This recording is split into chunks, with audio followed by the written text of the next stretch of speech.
کے لیے نونیال میں جاگو جگاؤ، وہ اردو کی رسائل میں ایک پہلا اداریہ تھا جو بچوں کے لیے لکھا گیا. بچوں میں انہوں نے اچھے صفات پیدا کرنے کے لیے جو ایک اچھے انسان میں، ایک اچھے مسلمان میں ہونے چاہیے، وہ انہوں نے نونیال میں پیدا کی. اچھا، اسی طرح حکیم سعید کے جو بچوں کے سفر نامے ہیں وہ 50 کے قریب ہیں، اور اس میں تمام ممالک جہاں پر حکیم سعید گئے انہوں نے بچوں کی نظر سے جو چیز بچوں کو موٹیویٹ کر سکتی ہے، بچوں کو توجہ دلا سکتی ہے، بچوں کو انسپائر کر سکتی ہے، بچوں میں جذبہ پیدا کر سکتی ہے، وہ اس میں انہوں نے لکھا. اس طریقے سے انہوں نے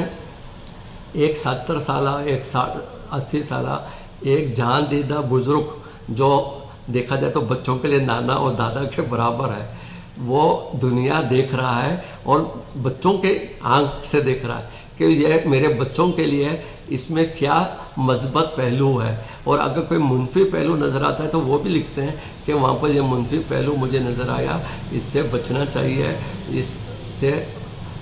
کو دور رہنا چاہیے. اور جتنی اچھی چیزیں، جیسے ایک مسلمان کی پہچان بھی یہ ہے کہ دنیا میں جہاں بھی اس کو علم ملتا ہے وہ مسلمان کی میراث ہے، ویسے حکیم سعید نے جہاں بھی گئے اور اچھائیاں دیکھیں، اس اچھائیوں کو سفر نامے میں بچوں کے لیے آسان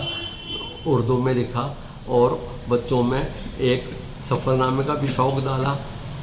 ممالک کی سیر کی توجہ دلائی، اور جغرافیائی معلومات بھی اور حالت حاضرہ کے تحت اہم جو سائنسی اور علمی انکشافات ہو رہے ہیں وہ بھی پیش کیا.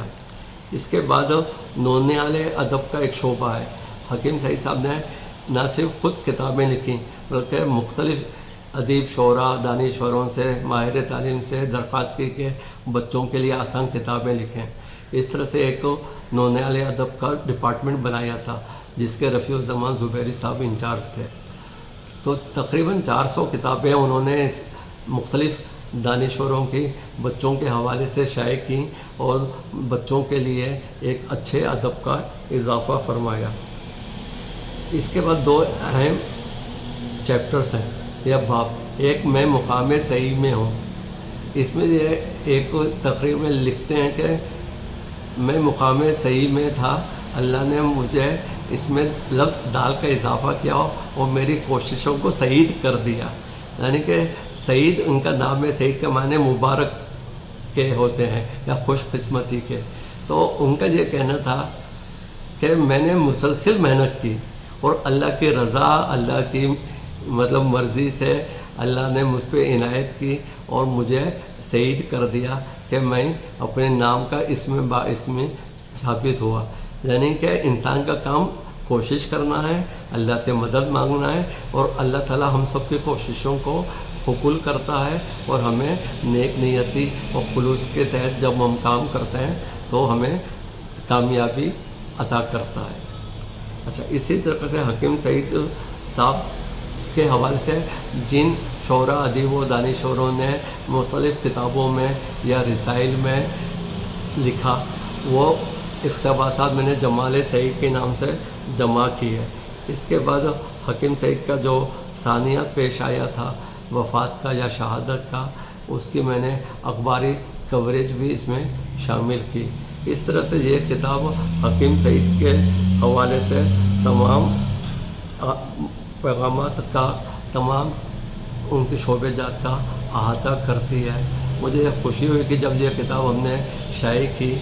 تو اکیڈمی نے اس کی تقریب رونمائی بھی کی، اور جس میں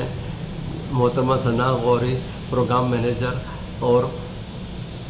وائس چانسلر ہمدرد یونیورسٹی حکیم